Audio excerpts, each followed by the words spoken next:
আর secure জন্য আমরা physics second পেপারে একটা সাজেশন তোমাদের দিব, কোন কোন চ্যাপ্টারগুলো তোমরা পড়ে যাবা এবং সেই চ্যাপ্টারের কোন কোন টপিকগুলো তোমরা বেশি গুরুত্ব দিয়ে পড়ে যাবা, সেটা হচ্ছে আমাদের সাজেশনে থাকবে। তো দেখি আমাদের সাজেশনে কি কি আছে, কোন কোন চ্যাপ্টার আছে। তাপগতিবিদ্যা, স্থিরতড়িৎ, চলতড়িৎ, জ্যামিতিক আলোক বিজ্ঞান, এই চারটা চ্যাপ্টার কিন্তু ফিজিক্স সেকেন্ড পেপারের জন্য সবচেয়ে ইম্পর্টেন্ট, এগুলো স্কিপ করা যাবে না আমি মনে করি আর কি অন্তত। তারপর এর বাইরে যে চ্যাপ্টারগুলো তোমরা পড়তে পারো সেটা হচ্ছে আইদার আধুনিক পদার্থবিজ্ঞানের সূচনা, নিউক্লিয়ার পদার্থবিজ্ঞান এবং সেমিকন্ডাক্টর ইলেকট্রনিক্স, অথবা চুম্বকের যে দুইটা চ্যাপ্টার আছে এই দুইটা চ্যাপ্টার। তো এই দুইটা সেট থেকে তোমরা যে কোনো একটা সেট ফলো করতে পারো, সবগুলো পড়ে গেলে তো অবশ্যই ভালো। তো আমি রেকমেন্ড করবো যেটা আমি লিখছি, যে আগের চারটা চ্যাপ্টার আর এই তিনটা চ্যাপ্টার তোমরা সিকিউর জন্য ভালো মতো পড়ে গেলে ম্যাক্সিমাম কমন পাবা। তারপর দেখি তাপগতিবিদ্যায় কী কী আছে। তাপগতিবিদ্যায় কার্ণচক্র, ইঞ্জিনের দক্ষতা, এখান থেকে প্রশ্ন আসে অবশ্যই। কার্ণচক্র থেকে যে কোয়েশনটা ম্যাক্সিমাম আসে তোমরা হয়তো দেখছো, এরকম একটা গ্রাফ থাকবে, কার্ণচক্রের যে চারটা ধাপ আছে, ঠিক আছে, প্রত্যেকটা ধাপের কোনটা কী ধাপ এবং এক্সপ্লেনেশন, কোন পয়েন্টে টেম্পারেচার কমে বা বাড়ে, এই জিনিসগুলো হচ্ছে জানা থাকা লাগবে তোমাদের, এখান থেকে মেইনলি প্রশ্ন আসে। তো এই ধাপগুলো বিস্তারিত বইয়েই আছে, তোমরা পড়ে যাবা এবং এই রিলেটেড সিকিউ ভালো মতো প্র্যাকটিস করে যাবা। তারপর হচ্ছে ইঞ্জিনের দক্ষতা। ইঞ্জিনের দক্ষতা থেকে কিন্তু কোয়েশন ম্যাক্সিমাম আসে। এই চ্যাপ্টার থেকে সবচেয়ে ইম্পর্টেন্ট যে টপিকগুলো আছে তার মধ্যে ইঞ্জিনের দক্ষতা হচ্ছে একটা, যে তাপ উৎসের তাপমাত্রা, তাপ গ্রাহকের তাপমাত্রা দেওয়া থাকতে পারে, এখান থেকে ইঞ্জিনের দক্ষতা বাইর করতে হতে পারে, তাপমাত্রা অথবা তাপ, গৃহীত তাপ, বর্জিত তাপ। তো এগুলো সরাসরি এত লিনিয়ার আসে না, এখানে একটু ঘুরে পেঁচায় তোমাদের কোয়েশন দিতে পারে, তোমরা এটা পড়ে যাবে আর কি। তারপর হচ্ছে সমতাপ বা সমুষ্ণ বলে তোমরা জানো হয়তো, কোনো কোনো বইয়ে দেওয়া আছে এভাবে, আর রুদ্ধতাপীয় প্রক্রিয়া, এই দুইটা প্রক্রিয়ায় কৃত কাজ বাইর করা। তো সমুষ্ণ প্রক্রিয়ায় কৃত কাজের ফর্মুলা এবং রুদ্ধতাপীয় প্রক্রিয়ায় কৃত কাজের ফর্মুলা, এগুলো তোমরা দেখবা এবং এই ফর্মুলা থেকে কি কি অ্যাপ্লিকেশন পরীক্ষায় আসে আগের 5-7 বছরের বোর্ড কোয়েশ্চন থেকে তোমরা প্র্যাকটিস করে যাবা, তাইলেই হয়ে যাবে ইনশাল্লাহ। এটা সমুষ্ণ প্রক্রিয়া এবং রুদ্ধতাপীয় প্রক্রিয়ার মধ্যে পার্থক্যটা এখানে থিওরিটিক্যাল কোয়েশ্চেনের জন্য ইম্পর্টেন্ট, আর ম্যাথমেটিক্যাল কোয়েশ্চেনের জন্য হচ্ছে দুইটা প্রক্রিয়াতেই কৃত কাজ কীভাবে বাইর করতে হয় সেটা তোমাদের জানতে হবে। 3 নম্বর, রুদ্ধতাপীয় প্রক্রিয়ায় পি, ভি এবং টি এর সম্পর্ক, এই তিনটা ভেরিয়েবলের মধ্যে সম্পর্ক সমুষ্ণ, সমচাপ, এই প্রক্রিয়াগুলোর ক্ষেত্রে হচ্ছে একরকম, আর রুদ্ধতাপীয় প্রক্রিয়া হচ্ছে গামাটা ঢুকে যায়। সো রুদ্ধতাপীয় প্রক্রিয়ার জন্য ফর্মুলা কিন্তু আলাদা। তো আচ্ছা, 4 নম্বর, এন্ট্রপির পরিবর্তন। সিকিউর জন্য যেটা ইম্পর্টেন্ট, হয়তো জলীয় বাষ্প থেকে তরল করা হলো, তরল থেকে বরফ করা হলো, অথবা বরফ থেকে তরল, তরল থেকে জলীয় বাষ্প করা হলো কোনো একটা পদার্থকে, তাইলে এই যে প্রক্রিয়াগুলা, সেখানে তাপের পরিবর্তন কতটুকু হয়েছে, কতটুকু কাজ হয়েছে, কতটুকু শক্তি ব্যয় হয়েছে বা অর্জন হয়েছে, এই জিনিসগুলো থেকে কিন্তু প্রশ্ন আসে। স্থির তড়িৎ, এসএসসি তো এই টপিকটা খুবই ইম্পর্টেন্ট ছিল, এইচএসসির জন্য তো ডেফিনেটলি ইম্পর্টেন্ট, এই চ্যাপ্টার স্কিপ করার কোনো সুযোগ নেই। এখান থেকে যে প্রশ্নগুলো বেশি আসে সেটা হচ্ছে চার্জের মধ্যে ক্রিয়াশীল বল এবং তড়িৎ দ্বিমুখী সম্পর্কিত ম্যাথ, চার্জের ক্ষেত্রে তড়িৎ প্রাবল্য এবং বিভব সম্পর্কিত ম্যাথ খুবই ইম্পর্টেন্ট। বিভিন্ন শেপ থাকবে, ত্রিভুজ থাকতে পারে অথবা একটা বর্গ থাকতে পারে, এগুলোর বিভিন্ন পয়েন্টে তড়িৎ প্রাবল্য এবং বিভব বাইর করতে হতে পারে, বা তড়িৎ প্রাবল্য এবং বিভব হয়তো দেওয়া থাকলো বা শূন্য বললো, সেক্ষেত্রে হচ্ছে কোনো একটা পয়েন্টে চার্জ বাইর করতে হতে পারে। তারপর হচ্ছে ধারকের ধারকত্ব এবং সঞ্চিত শক্তি সম্পর্কিত, আমরা জানি রোধ এবং ধারকত্ব উল্টা প্রায়, এটা জানা থাকলে তো হচ্ছে।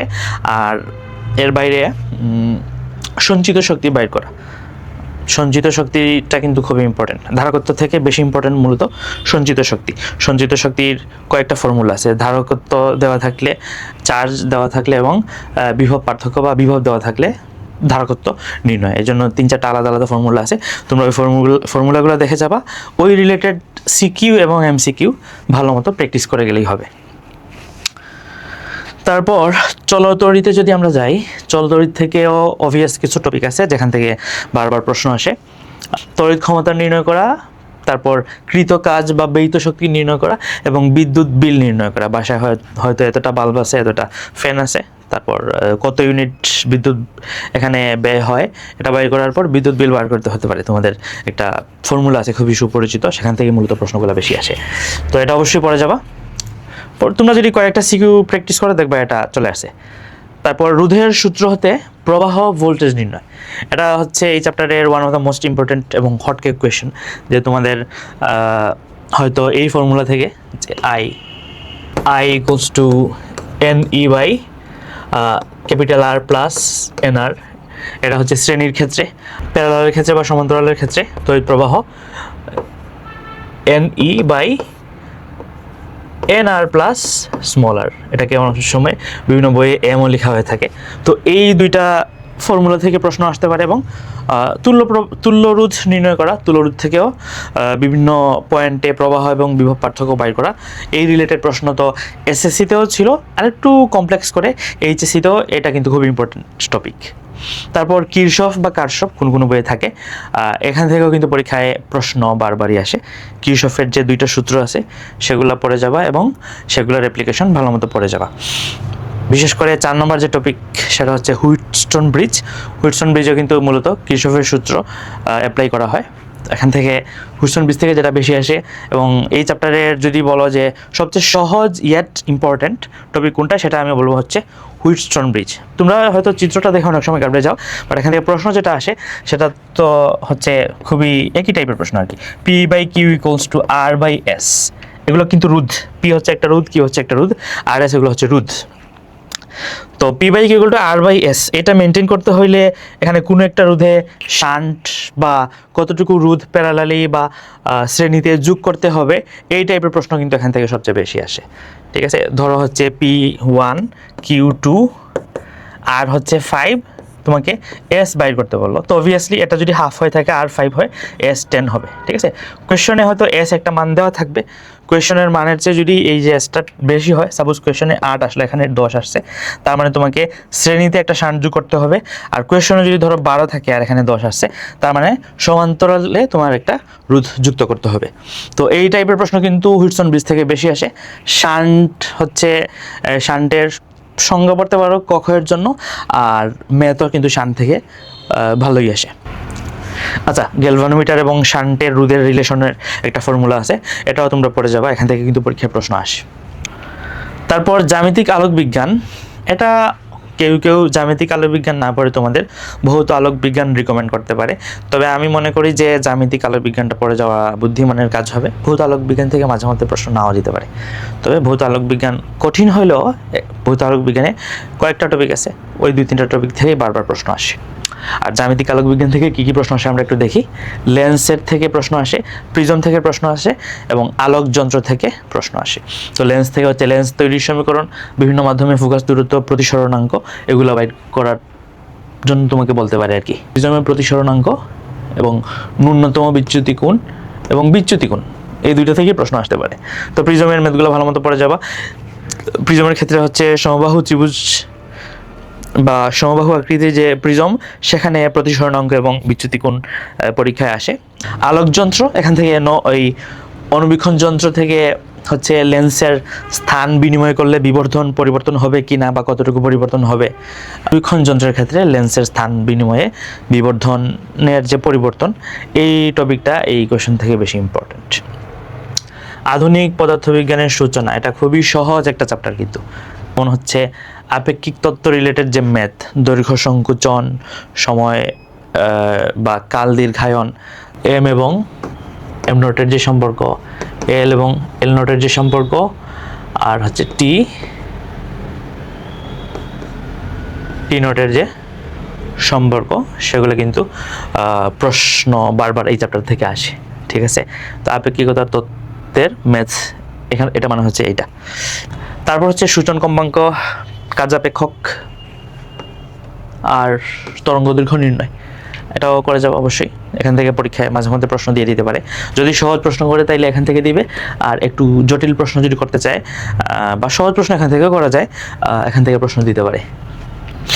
আচ্ছা, পরমাণু মডেল এবং নিউক্লিয়ার পদার্থবিজ্ঞান, এখান থেকে এই 3টা টপিক থেকে প্রশ্ন বেশি আসে। এই চ্যাপ্টারের সবচেয়ে ভালো দিক হচ্ছে এটাই যে এই 3-4টা টপিকের বাইরে প্রশ্ন তেমন আসে না।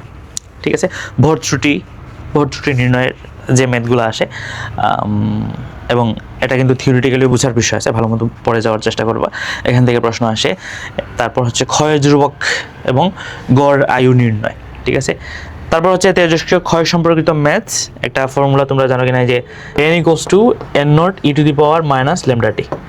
তো এই ফর্মুলা থেকে কিন্তু এই চ্যাপ্টার থেকে যদি বলো যে বেশিরভাগ ম্যাথই দেখা যায় এই ফর্মুলা থেকেই আসে, ঠিক আছে। লাস্ট চ্যাপ্টার হচ্ছে সেমিকন্ডাক্টর ও ইলেকট্রনিক্স। সেমিকন্ডাক্টর ইলেকট্রনিক্স থেকে হচ্ছে রেকটিফায়ার থেকে প্রশ্ন আসে অবভিয়াসলি, পূর্ণ তরঙ্গ ব্রিজ রেকটিফায়ার, অর্ধতরঙ্গ ব্রিজ রেকটিফায়ার, এটার যে চিত্রগুলো আছে এবং এটার যে ডিটেল এক্সপ্লানেশন আছে সেটা পড়ে যাবা। কেন পূর্ণ তরঙ্গ রেকটিফায়ারে 4টা ডায়োড ব্যবহার করা হয়, এই টাইপের প্রশ্ন কিন্তু পরীক্ষায় সিকিউতে বারবার আসে। তারপর ট্রানজিস্টরের বিভিন্ন রাশি নির্ণয়। ট্রানজিস্টরের বিভিন্ন রাশি নির্ণয় মানে হচ্ছে আই ই, তারপর হচ্ছে আই বি, আইসি, এগুলো নির্ণয় করতে হতে পারে। তারপর প্রবাহ লাভ, কারেন্ট গেইন এবং প্রবাহ বিবর্ধন, মানে আলফা এবং বিটা রিলেটেড যে ম্যাথগুলো, এই দুইটা কম্বাইন করে মূলত প্রশ্ন আসে আর কি। তো ম্যাথমেটিক্যাল প্রশ্নের জন্য হচ্ছে এই দুইটা টপিক ইম্পর্টেন্ট, থিওরিটিক্যাল প্রশ্নের জন্য হচ্ছে পূর্ণতরঙ্গ অর্ধতরঙ্গ ব্রিজ রেকটিফায়ার, এটা পড়ে গেলেই কমন পাওয়ার একটা চান্স আছে আর কি। তো যে টপিকগুলো বললাম সেগুলো তোমরা ভালো মতো অবশ্যই পড়ে যাবা। পাশাপাশি তোমাদের যদি মনে হয় যে আরও কিছু টপিক পড়া যাওয়া দরকার, তোমাদের আরও ভালো মার্কস তোমরা আশা করো, তাইলে আরও এর বাইরে কিছু টপিক পড়তে পারো, সমস্যা নেই। বেশি পড়লে তো সমস্যা নেই, তবে কম পড়লে অবশ্যই যে টপিকগুলো বললাম এগুলো অবশ্যই বাদ দেওয়ার কোনো স্কোপ নেই। এবং আমরা আশাবাদী যদি স্ট্যান্ডার্ড কোয়েশ্চন হয়, বারবার যেটা বলছি, তাহলে অন্তত 5টা সিকিউ তোমাদের এই সাজেশন থেকেই কমন পড়ে যাবে, তোমাদের তো 5টার বেশি দরকারও নেই। ঠিক আছে বন্ধুরা, ভালো থাকো, পরীক্ষা ভালো মতো দাও। সে পর্যন্ত আসসালামু আলাইকুম।